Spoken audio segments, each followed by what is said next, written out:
guys.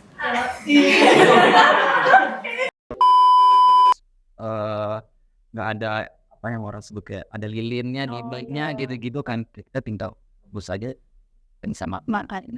ya. Terus itu video pertama aku dan kebetulan booming, jadi dari situ aku mulai perjalananku jadi konten kreator. Emang kalau kita teknologi pan habis praktek disuruh bikin laporan kan. Iya betul. Apalagi kalau tulis tangan. Kita udah praktek capek, terus pulang dibikin capek lagi sama dosennya. Kita disuruh nulis. Dan pertama aku sih tadi kayak aku paling suka tuh pas tadi ngelewatin luar situ kayak ada view gunung gitu. Jadi itu kan kayak wah ternyata ini view-nya bagus, kayak mahasiswanya bakal seger atau apa gitu kalau lagi capek-capek, mungkin kalian ke sana gitu.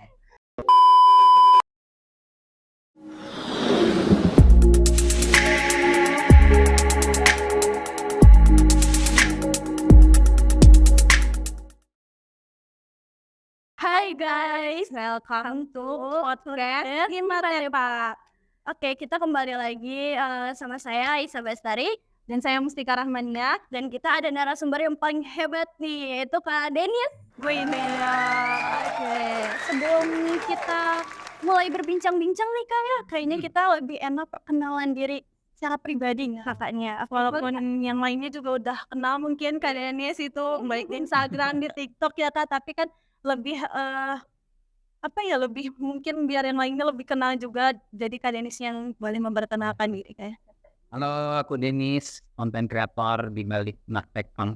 Kalau banyak yang belum tahu, Naktekpang tuh anak teknologi pangan. Jadi dulu aku kuliah teknologi pangan, terus sekarang aku bikin konten kayak eksperimen atau apa kayak mau perkenalkan teknologi pangan tuh apa sih, karena banyak yang belum tahu ternyata itu teman-teman kita gitu. Wow.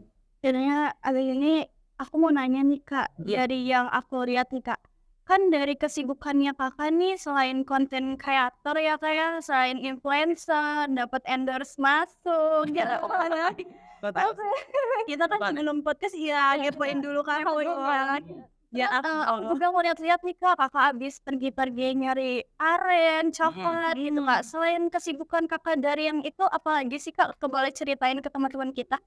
Betulan tuh aku dulu start konten tuh aku sebenarnya kerja dulu. Aku dulu startnya di Orang Tua Group. Iya. Lulus kuliah itu tahun 2017. Terus aku start kerja di perusahaan aku sebagai R&D dulu, research development. Iya. Terus aku emang kerjanya dulu eksperimen. Kalau R&D kan kita tahunya kayak mereka bikin produk baru, Formulasi gitu kan. formulasi. Aku kayak kemarin pandemi banyaknya suruh kerja di rumah. Iya, WFH ya. Terus jadi makin banyak waktu, jadi aku kayak di rumah lebih banyak waktu luang gitu. Jadi aku kayak bisa deh bikin konten, apalagi waktu itu TikTok lagi zamannya booming banget. Iya benar. 2020 waktu COVID yang lagi naik-naiknya. Dulu kan orang konten 2020 kan mereka joget TikTok. Oh iya. Belum ada konten yang kayak narasi, mereka kayak ngomong di depan kamera. Jadi aku mulai dulu startnya sebenarnya dance dulu, aku dance TikTok. Aku TikTok. Terus tapi aku tambahin teks-teks tentang teknologi pangan. Dulu konten pertamaku itu kan tau gak kalau mie rebus gitu kan orang tua kita bilang airnya diganti aja, harus ganti. Tadi teknologi pangan kita dipelajarin kan, ternyata si mie apa namanya udah ngelewatin proses penggorengan, terus nggak ada apa yang orang sebut kayak ada lilinnya di baliknya gitu-gitu kan, kita tinggal bus aja sama makan. Ya, terus itu video pertamaku dan kebetulan booming, jadi dari situ aku mulai perjalananku jadi konten kreator sampai sekarang. Kira 2021 aku memutuskan buat jadi full time konten kreator. Jadi sebenarnya sekarang kalau ditanya kesibukanku sebenarnya semua tentang konten. Tapi di balik konten tuh pasti tetap ada teknologi pangannya itu ya Pak. Tapi kalau boleh tahu nih Kak, kan kakak masuk teknologi pangan nih. Itu tuh sebelumnya apakah kakak dari backgroundnya IPA atau yang lain sebagainya gitu? Kenapa Mas memilih teknologi pangan gitu Pak? Aku SMA tuh IPA. Saya emang dulu waktu itu mau nyari jurusan, aku mulai dari kelas 10 SMA, aku ingat banget. Kayak orang teman-teman mulai nyari mau kuliah jurusan apa. Aku 2010 tuh nyari jurusan buatnya teknologi pangan, belum terkenal banget pokoknya. Iya benar. Terus mulai nyari ada tuh jurusan teknologi pangan. Orang tua aku kan yang baca-baca berita gitu-gitu kan. Iya. Terus mereka kayak kasih rekomendasi doang kayak teknologi pangan bagus di masa depannya gitu-gitu mau pelajari Iya. makanan terus kayak penelitian apa tentang makanan dari entah kenapa dari kelas 10 SMA aku mulai mikir kayaknya teknologi pangan aja deh kayak tapi dari kelas 10 11 12 aku nggak mikirin jurusan lain selain Teknologi teknologi pangan. pangan. Berarti Jadi akhirnya udah dari kemauan kakak ya. Terus aku kelas 12 SMA udah deh mulai nyari semua univ yang ada teknologi pangannya dan akhirnya aku masuk dan teknologi. Mungkin dari suka dukanya nih Kak, dari teknologi pangan, apalagi kan karena jujur aku pribadi kan juga teknologi pangan ya, kita Iya, semua teknologi pangan dengan kita juga tahu Kimianya, gimana, fisikanya gitu Kak. Iya aku udah melewati itu semua kalian masih kuliah kan Iya, betul lah. kayak lulus sampai kerja pun teknologi pangan jadi Iya. Dan karena itu suka dukanya gimana nih Kak, cara ngelewatinnya gitu, yang kayak tips and trick gitu lah buat kita. kalau dari pas kuliah sih ini suka dukanya banyak. Kalau ditanya sebenarnya aku enjoy banget kuliah teknologi pangan. Zaman kuliah aku nggak gitu yang kayak antusias banget ya. Orang kan lihat aku kayak wah ini konten kreator teknologi pangan. Ini orang pasti kuliahnya kayak rajin banget. Iya. Semua kayak nilainya A, semua di PK 4 bla bla bla. Tapi sebenarnya aku nggak ya seantusias itu dulu. Dulu ya. Aku dulu kuliah kayak mungkin masih setengah-setengah sama hobiku. Dulu aku hobinya dance. Jadi emang masih setengah-setengah kuliahnya. Dan dari dulu entah kenapa aku emang suka eksperimen. Nggak tahu kalian. Aku paling suka kalau pelajaran praktek. Oh, iya. Ini kayak praktek-praktek aku suka banget. Nah langsung gitu ya Kak. Kayak kita kayak ngotak-ngatik apa terus ada yang mendidih, meledak-meledak apakah gitu kan aku suka dari dulu gitu. Tapi emang kalau kita teknologi pangan habis praktek disuruh bikin laporan kan. Iya betul. Apalagi kalau tulis tangan. Kita udah praktek capek terus pulang dibikin capek lagi sama dosen. Nah, kita disuruh nulis. Tapi emang ternyata dari dukanya itu belajar emang ternyata laporan penelitian tuh penting banget. Iya. Karena aku kayak udah lulus nih bertahun-tahun baru belajar ternyata laporan tuh penting banget. Soalnya aku bisa kayak ngeliat balik pas aku kuliah aku belajar apa dari praktek yang kita ngelakuin. Terus kayak benar-benar ngerti nih. Wah dulu gue praktek jelas banget ngelakuin apa alat bahannya apa gitu-gitu kan. Jadi kurang lebih suka dukanya gitu sih. Sukanya aku lebih suka eksperimen tapi kalau duka mungkin kayak laporan-laporan kayak gitu sih. Sama berarti ya kayak kita. Dukanya itu tentang laporan. Betul Kak.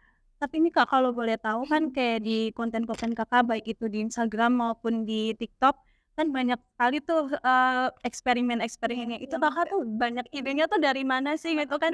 The box-nya gitu ya. Apa contohnya yang kalian paling suka? Kita lihat itu sih bikin telur ceplok dari sayuran. Itu kayak bengong banget gitu kok bisa sama persis gitu loh Kak. Telur ceplok yang asli sama yang emang dibuat dari sayuran itu kok bisa gitu.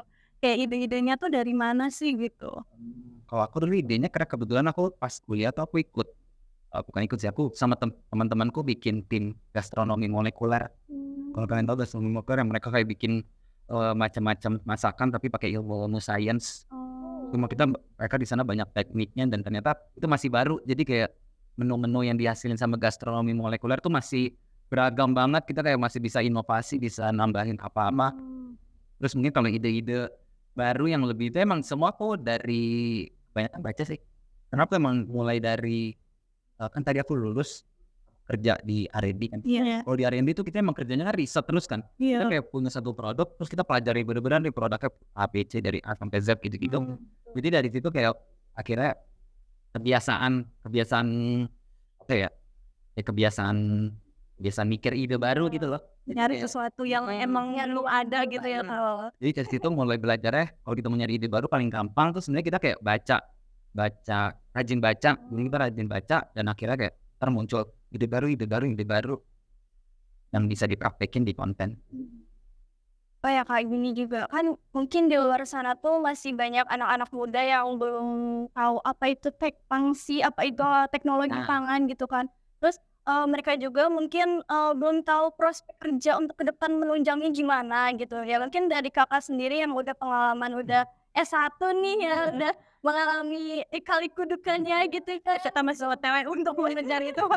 Mungkin ada tips and trick juga buat dari kakaknya sendiri gimana gitu. Ini banyak banget sih yang nanya. Karena teman-temanku juga yang SMA bahkan mereka dari mau milih jurusan teknologi pangan mereka selalu pikir kita bakal kerja apa ya. Iya. Dan ternyata pas aku emang lulus pun ternyata banyak banget peluang kerja yang bisa diambil sama teknologi pangan gitu. Karena kamu bayangin kayak sebuah industri makanan, mereka kan punya divisi sendiri kayak marketing, dari gudangan, R&D, terus produksi semua. Karena mereka butuh kayak semacam insight baru dari kita yang benar-benar ngerti tentang pangan gitu. Jadi mereka sekarang kalau kalian mau tahu kayak marketing dari industri pangan, mereka bakal cari yang kayak orang dari lulusan teknologi pangan, mungkin dari produksi mereka pasti bakal milih orang teknologi pangan. Jadi emang industri pangan tuh butuh, tiap divisinya pasti setidaknya butuh anak-anak teknologi pangan. Tergantung kita sebagai pelajar kita punya interestnya kemana kan. Misalnya ada yang suka kayak, wah aku belajar teknologi pangan tapi sebenarnya aku sukanya jualan gitu. Mungkin nanti mereka bakal cocoknya masuk ke industri yang marketing gitu atau sales. Karena emang ternyata kalau kalian mau tahu kayak industri supplier bahan baku makanan, mereka kan kayak punya sales kan. Dan sales itu harus benar-benar ngerti produk makanannya itu. Jadi mereka bakal cari yang orang-orang yang benar-benar punya ilmu teknologi pangan dan jago jualan. Jadi itu benar-benar menurutku kalian sebagai mahasiswa, menurutku PR adalah kalian harus benar-benar tahu interest kalian tuh selain teknologi pangan tuh apa. Entah kalian suka jualan atau kalian suka eksperimen kayak aku, atau kalian misalnya suka nyatet-nyatet, kalian jago di pergudangan gitu-gitu kan, kayak macam-macam. Dan menurutku sekarang kayak peluangnya bukan cuma di industri doang, bahkan kalian sekarang bisa jadi entrepreneur. Banyak banget yang bisa dieksplor usaha baru, bisnis baru dari teknologi pangan.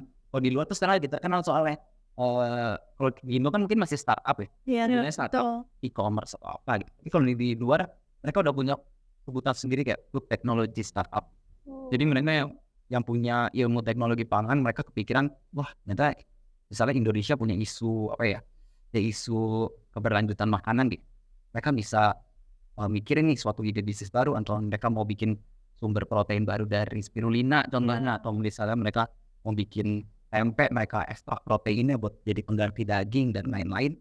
Itu banyak banget peluangnya. Jadi nggak cuma jadi entrepreneur, nah kalian nanti mau jadi food blogger atau sebenarnya atau mau jadi content creator kayak aku. Jadi sebenarnya kayak peluangnya tuh makin banyak dan makin beragam banget.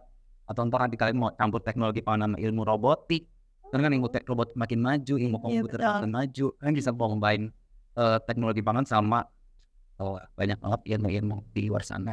Jadi peluangnya menurutku kayak masih banyak banget sih ke depannya. Jadi harus bangga ya Kak, sebagai lulusan teknologi pangan. Tepuk tangan dulu.